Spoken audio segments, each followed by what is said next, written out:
rappers before then rapped about how good they were. They were so good that your girl was gonna go want to be with them, you know, or I got a car or whatever. And it was just simply whatever he said was so technically proficient that you were like, oh, I didn't realize that you could put more rhymes, internal rhymes into each line. All right. I kind of did my picks in order of how old I was and when I discovered it. So my first pick, and if you've listened to the Scenario Radio Show, you may have heard this before. But my first pick is gonna be Butterflies by Michael Jackson. Came out in 2001. Why I picked that, you may ask? Well, in 2001, I discovered Michael Jackson, and that really changed my thought process on music. I really didn't think about music like that. I was occupied just being a child. Um, but every morning I would get ready, listen to 92Q, listen to 101, Nashville local stations, and they would play You Rock My World. And I was like, oh, that's a slap. Okay, cool.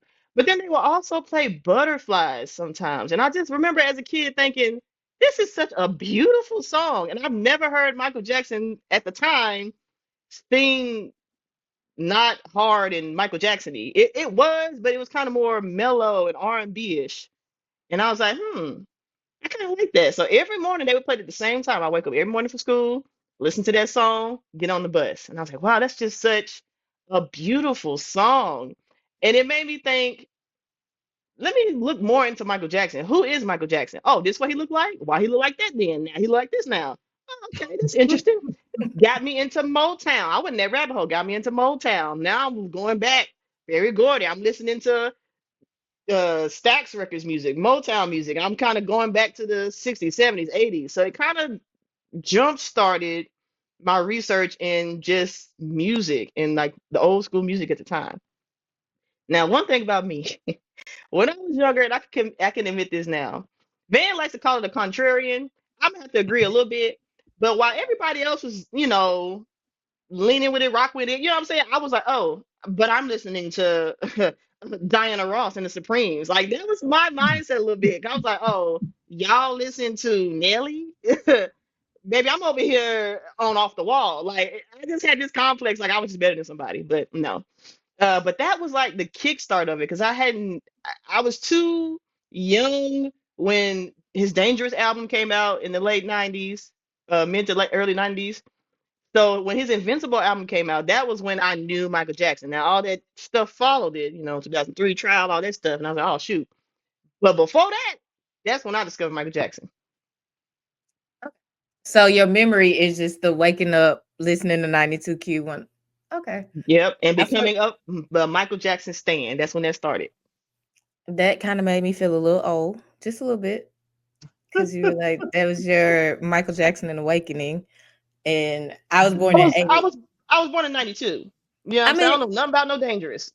it makes sense. It just kind of made me feel old. So I was born in 85. So I was born right there with Off the Wall. So I still kind of remember Dark Skin Mike.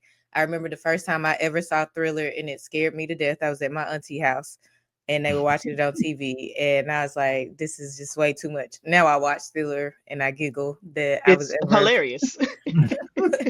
very hilarious in comparison to what we see now. Um, but I do remember that album coming out and Butterflies and You Rock My World. And Butterflies is actually one of my favorite Michael Jackson songs too. For that Period. reason, it's a vibe. So let's get over here to Van. Your first pick, same question. What is the first memory that comes to mind when you Okay, picture it. Good Friday, 1987. I'm on my way to my grandmother's house for the Easter weekend. My mom, we're in the car, making our way to Nashville. 92Q, as Dana mentioned, is what we were listening to. And on the radio comes Eric B. and Rakim, Paid in Full. This was my first time hearing Eric B. and Rakim. If you are a hip hop head, then you are aware of probably some of their significance. They are kind of like this. They're like the BCAD of hip hop. That there's what happened before them, and then there's what happened after them, and how everything changed. Because I'm a communicator, I'm somebody who words mean a lot to. This was the first time we heard a rapper who was about technical proficiency.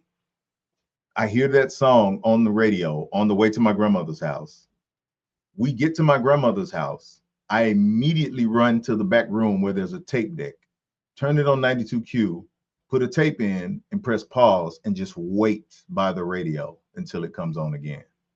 And I'll wait there for a couple of hours. It finally comes on again. I hit that record button. I'm listening to it.